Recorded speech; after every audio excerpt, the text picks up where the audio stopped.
যে অতাকুনুল জিবালু কালহানিল মাংফুস, এই বিশাল বিশাল পাহাড় আপনারা দেখেছেন যারা আরব দেশ ভ্রমণ করেছেন, বিশেষ করে তারা পাহাড় দেখেছেন, সেই পাহাড়গুলি সব উড়ে যাবে, সাতুর মতন উড়ে যাবে। তারপরে ইজাসমা ফাতারত ওয়াইজাল কাওয়াকিব তাসারত ওয়াইজাল বিহারু ফুজ্জরত ওয়াইজাল কুবুর বসরত, সমস্ত সূর্য ঠাস ঠাস করে, আর তারপরে তারকারাজিগুলি আকাশ থেকে পড়ে যাবে, সমুদ্রের পানি শুকিয়ে যাবে। ইজাল শামসু কুব্বিরত ওয়াইজাল নুজুমু কাদারত ওয়াইজাল জিবালু সুইয়রত ওয়াইজাল ইশারু উতিলাত। এই সূরা ইনফিতর, সূরা শামস, সূরা লাইল, এই সূরাগুলির মধ্যে আসছে। সূরা নাবা, এই সূরার মধ্যে আল্লাহ রাব্বুল আলামিন পরিষ্কার করে কিয়ামতের সব সংঘটিত ঘটনাগুলি বলেছেন। টোটাল ভূমিটা একটা সমতল ভূমিতে পরিণত হয়ে যাবে।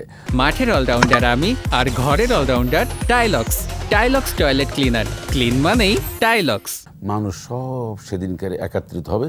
এই ঘটনা কিন্তু আল্লাহ রাব্বুল আলামিন কোরআনুল কারীমের মধ্যে বারবার বলছেন, রব্বানা ইন্নাকা জামিউন নাসি লিয়াউমিন লা রাইবা ফি ইন্নাল্লাহা লা ইউখলিফুল মিআদ।